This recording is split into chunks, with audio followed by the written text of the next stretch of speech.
નમસ્કાર, આપ જોઈ રહ્યા છો સાબરકાંઠા ન્યૂઝ 24 ચેનલ. હું છું સોયબ સૈયદ. આવો આજના મુખ્ય સમાચારો પર નજર નાખીએ.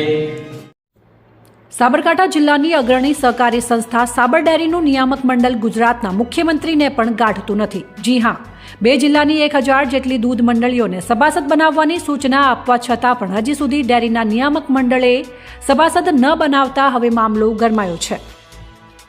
સાબરકાંઠા અરવલ્લી જિલ્લાની અગ્રણી સહકારી સંસ્થા સાબર ડેરી સામે હવે જ્ઞાતિવાદના આક્ષેપ થયા છે. ચોક્કસ જ્ઞાતિના દૂધ ઉત્પાદકો સાથે દૂધ મંડળીઓ સંકળાયેલી છે. તે મંડળીઓને સાબર ડેરી દ્વારા સભાસદ બનાવવામાં આવતી નથી. સાબર ડેરીમાં કુલ 2012 જેટલી દૂધ મંડળીઓ સંકળાયેલી છે, જેમાંથી 950 જેટલી મંડળીઓને સભાસદ બનાવવામાં આવી છે, જ્યારે બાકીની 50% કરતાં વધુ દૂધ મંડળીઓને સાબર ડેરી દ્વારા સભાસદ બનાવવામાં આવતી નથી. આ મામલે હાઈકોર્ટે પણ દિશા નિર્દેશ કર્યો હોવા છતાં પણ ડેરીના નિયામક મંડળ બધા નીતિ નિયમોને ગોળીને પી ગયા છે. ગત વર્ષે પણ ખાસ સાધારણ સભા પહેલા સાબર ડેરીનો ઘેરાવ કરવામાં આવ્યો હતો, ત્યારે તે વખતે ડેરીના એમડીએ લેખિતમાં બાકીની દૂધ મંડળીઓને સભાસદ બનાવવાની બાંહેધરી આપી હતી. ભાજપના જ કાર્યકરો આ બાબતે મુખ્યમંત્રી ભૂપેન્દ્ર પટેલને મળ્યા હતા, ત્યારે પણ આ સભાસદ બનાવવા માટેની સૂચના આપવામાં આવી હતી. જોકે સાબર ડેરીનું નિયામક મંડળે મુખ્યમંત્રીની સૂચનાને પણ અવગણી હતી અને આજ દિન સુધી 1000થી વધુ દૂધ મંડળીઓને સભાસદ ન બનાવતા હવે ફરીવાર સાબર ડેરીને ઘેરાવવાની ચીમકી આપવામાં આવી છે. સાબર ડેરીમાં દબદબો જળવાઈ રાખવા માટે 1000 જેટલી દૂધ મંડળીઓને આજ દિન સુધી અનેક રજૂઆતો કરવા છતાં પણ સભાસદ બનાવવામાં આવી નથી, જેને લઈને હવે આ સમગ્ર મુદ્દો જ્ઞાતિવાદ પર આવીને ઊભો થયો છે. ત્યારે આગામી સમયમાં ભાજપા વચ્ચેનું આ દૂધનું રાજકારણ બીજા રંગ દેખાડે તેવી શક્યતાઓ દેખાઈ રહી છે. સોએબ સૈયદ સાથે રિપોર્ટર ભરત પટેલ, હિંમતનગર.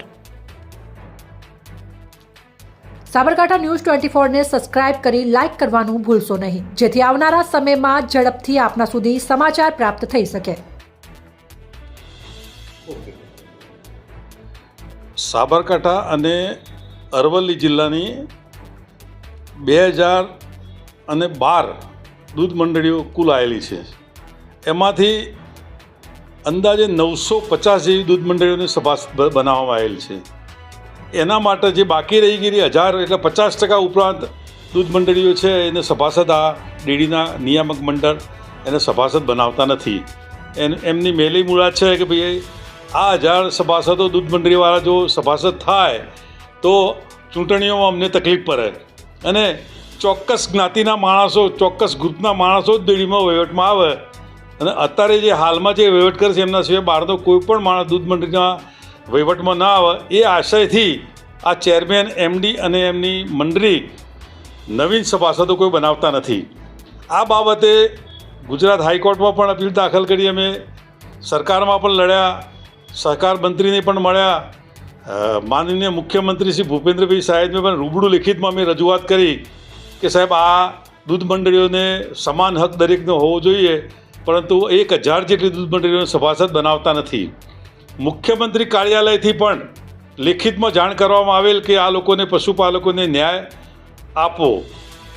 તો અને ગત સાધારણ સભામાં અમે મુખ્યમંત્રીશ્રીને લેખિત પણ આપેલું કે જો બાકી રહેલી દૂધ મંડળીઓને સભાસદ બનાવવામાં નહીં આવે તો તે દિવસે અમે ધરણાનો કાર્યક્રમ રાખીશું અને સાબર ડેરી ઘેરાવ કરીશું.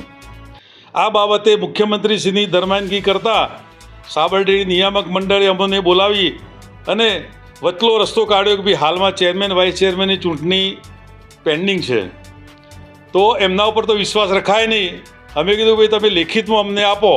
તો 29/7/2023ના રોજ એમડીની સહીથી લેટર અમને આપેલો છે કે ચેરમેન, વાઇસ ચેરમેનની ચૂંટણી થાય પછી જે બાકી રહેલી દૂધ મંડળીઓ છે એને અમે સભાસદ બનાવીશું. આજે એ વાતને 6 થી 7 મહિના થયા. અમે વારંવાર એમને રજૂઆત કરીએ, રૂબરૂ મળીએ, પણ આ જાડી ચામડીના માણસો મગનું નામ મળી પાડતા નથી અને કોઈ પણ જાતની માહિતી આપતા નથી અને કરીશુંની વાત કરે છે.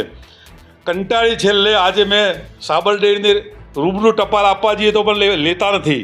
આજે મેં આરપીએડી કર્યું છે સાબર ડેરી એમડી અને ડિરેક્ટરોને કે વાંધો નહીં, તમે તમારી જીબાનના પાકા નથી, બોલીને ફરી જાઓ છો, ભ્રષ્ટાચારી માણસો છો તમે, તમારા ઉપર હવે વિશ્વાસ રાખી શકાય એમ નથી. 36 એટલે હવે આગામી જનરલ સભા તમારી મળશે એ દિવસ સુધીમાં જો સભાસદ નહીં બનાવો તો ડેરી ચક્કા જામ કરીશું, ડેરી આગળ ધરણાનો કાર્યક્રમ આપીશું અને ડેરીનો ઘેરાવ પણ કરીશું અને ગાંધી ચિંધ્યા માર્ગે અમે આંદોલન કરીશું, એવું મેં આજે લિખિતમાં સાબર ડેરીના એમડી અને ચેરમેનને આપેલ છે. હું આજે પણ આપના માધ્યમથી સરકાર અને મીડિયાને પણ વિનંતી કરું છું કે આ સાબર ડેરીના માધાતાઓ જે બેઠેલા છે એમને ભ્રષ્ટાચાર કરવા સિવાય ક્યાંથી પૈસા મળે એ સિવાય એમને કોઈ રસ જ દેખાતો નથી. દૂધ મંડળી દરેક સભાસદો દૂધ ભરાવે છે, દરેકનો સમાન હક હોવો જોઈએ. વાતો સ્ટેજ ઉપર મોટી મોટી કરે કે દરેકનો સમાન હક, ડેરીએ આટલો નફો કર્યો, બધી વાતો 2 નંબરની છે. ડેરી આજની તારીખમાં દેવામાં છે એટલે એમની સત્તા ટકાઈ રાખવા માટેના કાર્યક્રમો કરે છે. અને અંતમાં વધુ ન કહેતા, જો આગામી જનરલ સભા સુધીમાં સભાસદ નહીં બનાવે તો અમો ગાંધી ચિંધ્યા માર્ગે સાબરકાંઠા અરવલ્લી જિલ્લાના પશુપાલકો આંદોલન કરીશું. કારણ કે આજના જમાનામાં પશુપાલકોને આ ભાવ પણ પોસાતો નથી. સાબર ડેરીના ભાવ દસકે વધી રહ્યા છે. આ બધું જોતા કે ભ્રષ્ટાચાર ઓછો થાય અને તમામ જ્ઞાતિના લોકો સાબર ડેરીમાં વહીવટ કરવા માટે આવે, નિષ્પક્ષ માણસો ત્યાં આવે અને ડેરી ચલાવે, એવી હું આ તબક્કે સરકારને વિનંતી કરું છું.